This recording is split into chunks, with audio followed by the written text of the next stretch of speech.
Hey everybody, this is David at Barnyard Bees. It's March 8th. Yesterday we had our coffee bee chat. We had quite a few come in. We try to have one every month, and we'll start setting those dates. And I'm not quite sure about the next one. I'll have to check to be sure. We talked about it yesterday, but I will put it up here in the caption.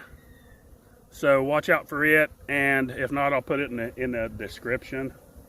So what I want to talk about today, as we're scrolling around the bee yard a little bit and talking about the sugar feeding, open sugar feeding and such, as we're watching this little colony here. It's about 55 degrees. It's windy out. Like I said, March 8th. And what I want to talk about today was why we focus so much on helping out the new beekeeper. Well, there's a lot of reasons for that, and the biggest thing is a lot of people forget when they start teaching on YouTube, they forget, and next thing you know, they maybe start off with teaching the new beekeeper. Next thing you know, 6 months down the road, they're teaching advanced grafting, which is okay and fine, and I don't have a problem with people doing that whatsoever. But with us, and this is just with me, and why we here at Barnyard Bees like staying focused with a new beekeeper, is I feel that the basic principles of beekeeping need to be taught, because when people start out, and I can remember back years ago how when I got started, I was completely lost and had nobody to help. So I remember that. So that's why today when I do videos, it's mostly pushed towards the new beekeeper. So that's basically what we're going to talk about today. We'll go over here and I'll show you our sugar feeder and show you we got some open feeding going on. I know you've seen this feeder before, or some of you have. And what it is, it's I think was a 250 gallon tote, I believe. And it's how we mix our sugar water. And I'll open it up here if the bees don't try to slam and get in there. It's got an on-off switch here that we use. And it's a big sump pump. Circulates from the pump up. And then it's got a diverter valve if you want to turn it over to the water hose, which is here. So this valve, you can open it up and it'll go straight to the water hose.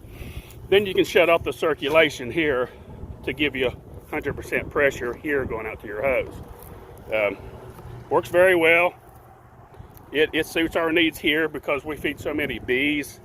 So, and then I use just the hand pump. Looks like a gasoline pump, and go around and fill up all the hive top feeders all the way around it.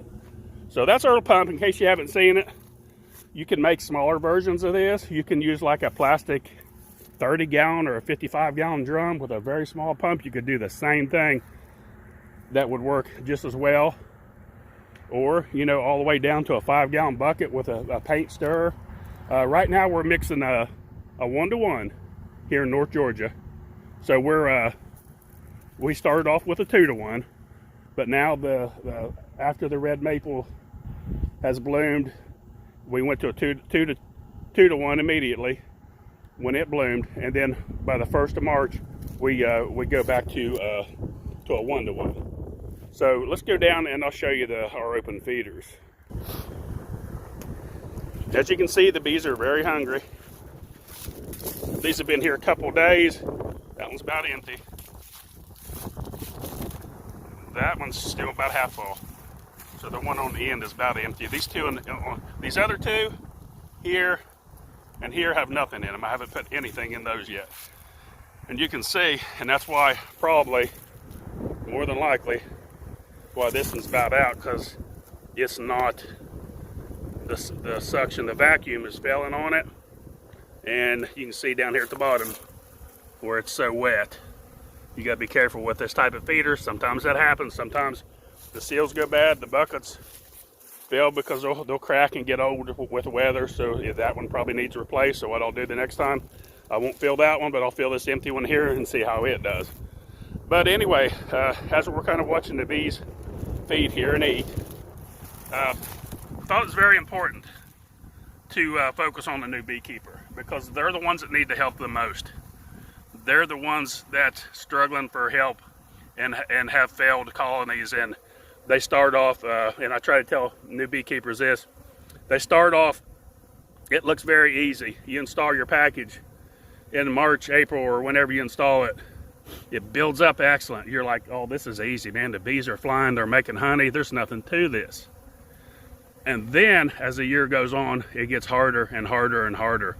Once you get out of that nectar flow, then you get into the dearth, and then you got things like hive beetles, wax moths, varroa mite, tracheal mites, birds that eat bees, dragonflies, bees against their own kind, they'll start robbing out their own species, their fellow hive beside them. They take no mercy. A big hive will smash a little hive and take everything they own, kill the queen, demoralize that colony, and won't think anything of it. Yellow jackets. And then next thing you know, this new beekeeper that said how easy this was has been brought down to a point of highly disappointed beekeeper. And so that's why we try to help new beekeepers through these hard times, because there's plenty of videos out there that can teach people how to graft. And to me, teaching people how to graft on YouTube is a very small amount of people, very small amount of beekeepers will ever graft, to be honest. To be honest about it, most beekeepers will always buy their queens.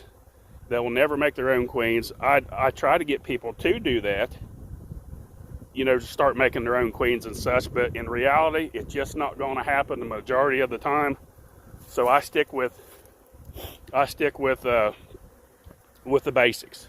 That's just like somebody coming in a story yesterday, and I was explaining to them how you set up a correct mating colony with your DCA, and he's like, well, you never talk about this on YouTube. I said, no, I don't. This is stuff that it's not going to really help many people, because there's not that many people that's going to be setting up a drone congregational area at all when they're just making a handful of queens in a year's time.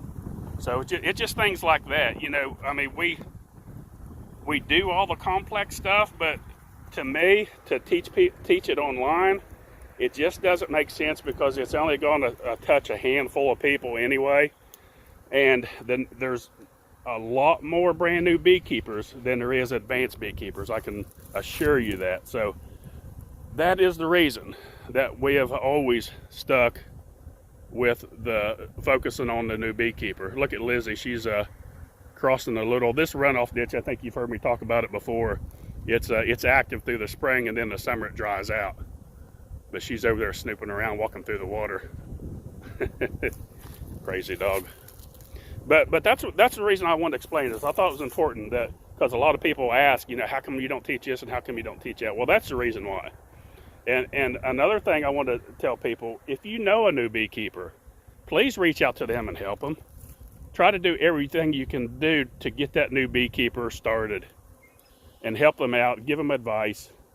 And also, another thing, wherever you're at in your area, let's keep this information flowing about what's coming up in your area. What's the temperatures like?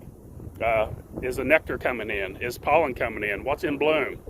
Let's help share that. I was talking to people about that yesterday at the Coffee Bee Chat, saying I think that's an excellent idea to keep this going. It helps other beekeepers out, because they'll see somebody that's in their area commenting about something that's going on in their area. They'll see it on the YouTube, on our YouTube channel, and it helps them out. So let's keep that going. Whatever's going on in your area, let's keep that information flowing for the new beekeeper. Let's help them out.